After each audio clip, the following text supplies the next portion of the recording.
안녕하세요. 오늘은 미국 박사 유학 지원 후기를 남겨보려고 합니다. 우선 제 스펙은 사회과학 쪽이고요. 한국에 석사를 했고 일 경험은 총 2년 정도 됩니다. 지원 당시에는 석사 논문이 있었고 퍼블리시한 논문은 2개. 2개인데 1저자는 아니었고요. 영어 논문도 아니었습니다. 그 대신 연구 프로젝트에 참여한 경험이 있었고 그 이외에도 이렇게 유의미한 해외 봉사 프로젝트 같은 것들이 몇 개 더 있었던 것 같아요. 유학 준비 기간은 제대로 정말 요이땅 해서 준비한 거는 9월부터 준비했었고, 대신 GRE는 한 3월부터 했었는데, 어쨌든, 네, 그렇습니다. 9월부터 제대로 준비했습니다. 우선 학교 서치 같은 경우에는 정말 학과 넘나들어서 제가 리서치 핏이 맞는 교수님이 있는지 다 봤고요. 랭킹 상관없이 정말 미국의 모든 대학을 봤던 것 같습니다. 그 중에서 이제 리서치 핏이 누구가 더 맞는지를 중심으로 보긴 했었는데, 다만 여기서 저는 조금 욕심을 내서 막 교수님들 논문도 막 다 찾고 읽고 그랬거든요. 근데 그럴 필요는 없는 것 같아요. 그냥 이 사람이 나랑 비슷한 걸 연구하는지만 봐도 충분한 것 같습니다. 그리고 토플 같은 경우에는 저는 문과에서 그런지 미니멈 막 105 이상 이렇게 요구하는 데가 좀 있었거든요.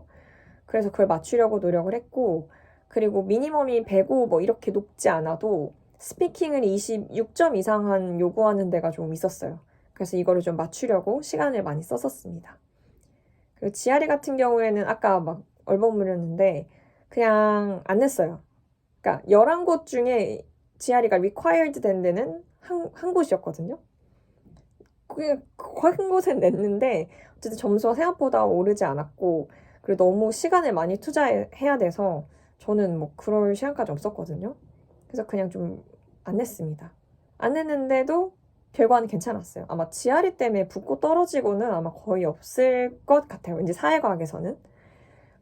그리고 그 다음은 SOP 준비인데, 저는 SOP 자체를 막 미국 다른 친구들처럼 막 드라마틱하게 쓸 수가 없더라고요. 노력을 했었는데 안 됐습니다.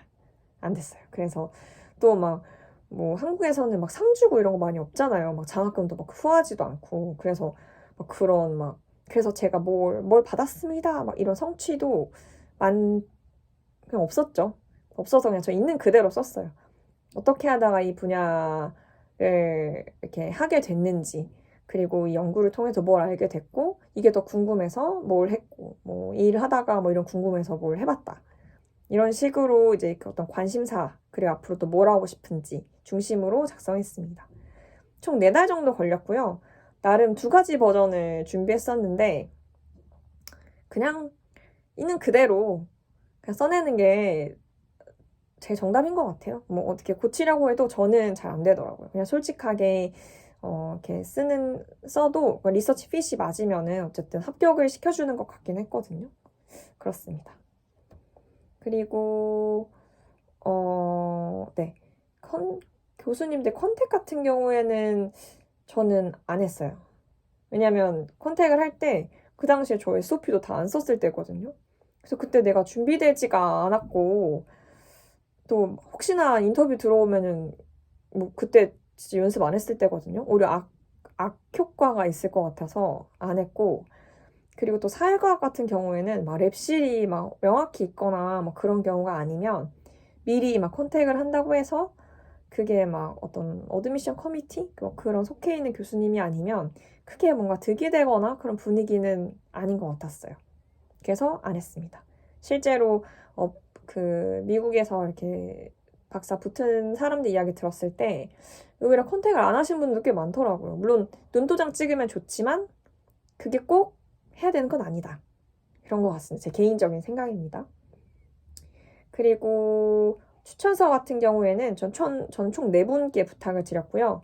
일할 때 제 상사분, 그리고 나머지는 뭐 지도 교수님, 그리고 저와 좀 좋은 관계를 맺었던 교수님들께 부탁을 드렸고, 저는 되게 막, 어떡하지? 막 너무 막 큰 부탁을 드리는 게 아닌가? 이렇게 망설였었는데, 오히려 너무 흔쾌히 해주시는 분들이 좀 있었어요. 그래서 되게 감사했습니다.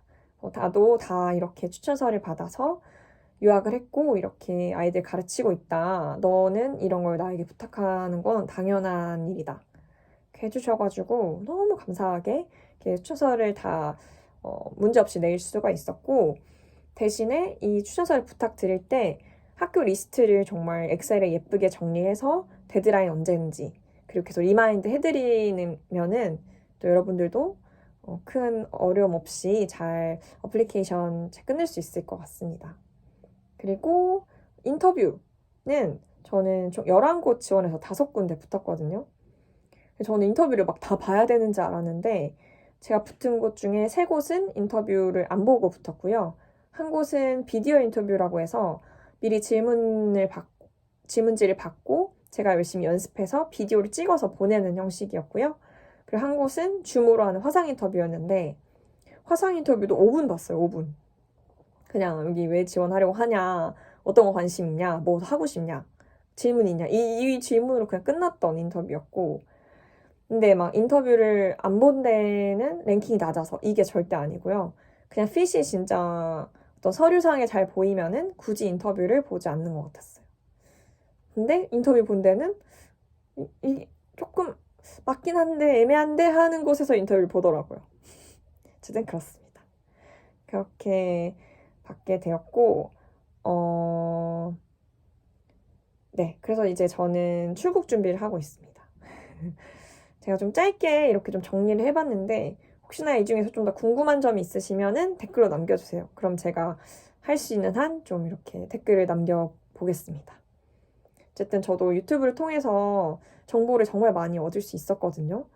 그래서 나도 나중에 막 어디라도 붙으면 이렇게 뭐라도 알려주고 싶다 사람들한테 이렇게 했었는데 뭐 늦었지만 어쨌든 이렇게 영상을 찍어보게 되었습니다. 네, 모두 유학 준비하시는 분들 힘내시고 너무 겁먹지 마시고 쫄지 마시고 제가 많이 쫄았었거든요. 그냥 하시던 어떤 하는 노력하시면 누구나 또 어떤 좋은 결과 있지 않을까 하는 마음이 있거든요. 또 저희는 의지 한국인이잖아요. 어쨌든 그렇습니다. 네, 제 길고도 짧은 이야기 들어주셔서 감사합니다. 가보겠습니다.